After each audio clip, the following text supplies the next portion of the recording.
When I read Roald Dahl to my kids, I think of my parents' voices reading it to me.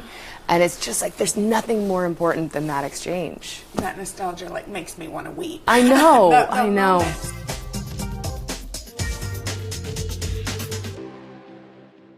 This is Open Book, and today we have Olivia Wilde, and we thought it was so appropriate to talk with you since your new movie that you directed, no big deal, is called Booksmart. Yes. We're just gonna be the girls that missed out. We haven't done anything. We haven't broken any rules. Okay, we've broken a lot of rules. One, we have fake IDs. Fake college IDs so we can get into their 24-hour library. Do you remember what you were like when you were in high school, and maybe that one book that captivated you and turned you into this reader? I was so cliche in a way I didn't realize. For me, in 8th grade, it was Catcher in the Rye. And I was like, oh, this is my book. I'm Holden Caulfield. And I was like, wait, so every 13-year-old feels this way? Is it weird that I also felt like I was Holden Caulfield? Exactly. But it's like, that's a formative book that Doug Salinger was onto something. He was tapping into the adolescent subconscious in a way that spoke to all of us. And I think it's significant because it spoke to women, even though it was a male character, which I really appreciate. Like, my movie's about women, but it's also for male viewers, and I think literature allows us insight into other genders and other ways of life. So that was one that was big for me in like 8th grade. Yes. And then in high school, it was all about like getting into the greats of like, it was like Anna Karenina, Catch-22, then like the Bronte sisters. And then who doesn't love those Bronte sisters? Who doesn't love all of those sisters? But I think about how, for young people in high school who are overwhelmed with school and books become homework as opposed to joyful escapes. Yeah. And then you get a little older and you realize like, oh, there's nothing better than having the time to read. And now it's my favorite part of life. Me too. I'm such a reader and so much that like I enjoy flights without anybody. Oh my God. And I read that you always have a book. Yes. In your carry-on or in your purse. Yeah, because you don't know when your technology is going to fail. And sometimes you want it to fail. And sometimes you want it to fail, exactly. My most recent literary obsession is also not totally original, but that's good. I'm glad it's a huge sensation, was Educated, Tara Westover's book. I just was so blown away by that. Did you read Heartland by any chance? No. Okay, pair it with Educated. Okay. It's a really good pairing. That's what I keep hearing. It's like wine and cheese. Yes.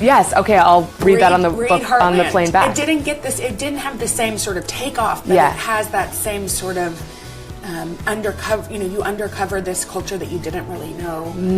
I didn't know that much about. That's what's so powerful about it. There's nothing like being immersed in a book because you actually take on the internal monologue of that character, and it's incredible. It's transformative. So this is one of my least favorite questions, which is why I ask everybody. Because it's like, don't you find yourself asking the questions you hate? Yes. Do you have a favorite book of all time?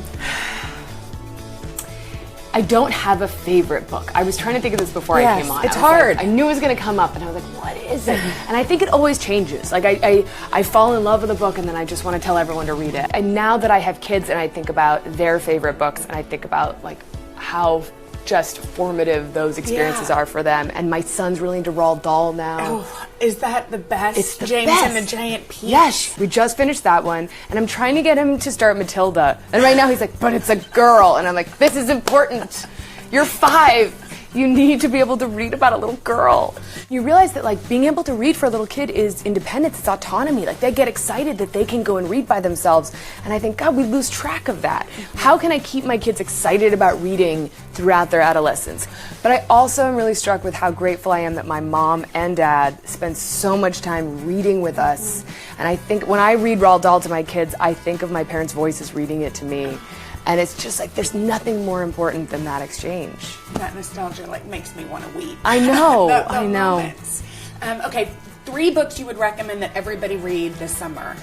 I don't know, what can you recommend to me? A Woman Is No Man. Oh, I don't know about that one. It's really beautiful. It's a Palestinian-American writer. Okay, great. I have a book hangover. I can't read. I'm reading everything else. The other one that I just got and everyone's recommending is Sapiens. Oh, yeah. Yeah, which is supposed to be just brilliant. My husband read that. Yeah, that's the one that I have in my bag now. Okay, so quick fire, guilty pleasure reading. Are you into it? Do you have a guilty pleasure? I mean, I feel like reading is never a guilty pleasure. I'm like, this is just pleasure. This is good. I don't care what it is. Guilty pleasure is more like TV. Yeah. Books are never guilty. Favorite childhood book that your parents read to you?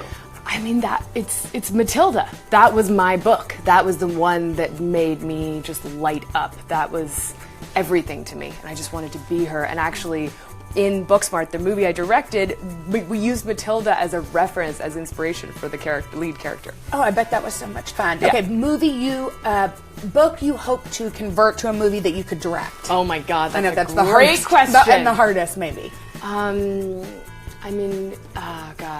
Persuasion. Jane Austen. That's a great one. That would be a good one. But could you star in it too?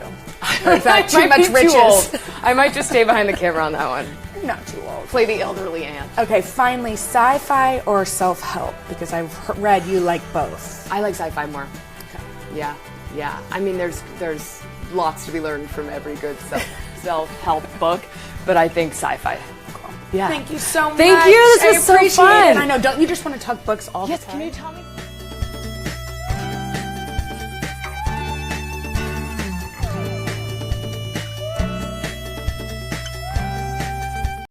Hey, NBC News viewers, thanks for checking out our YouTube channel. Subscribe by clicking on that button down here and click on any of the videos over here to watch the latest interviews, show highlights, and digital exclusives. Thanks for watching.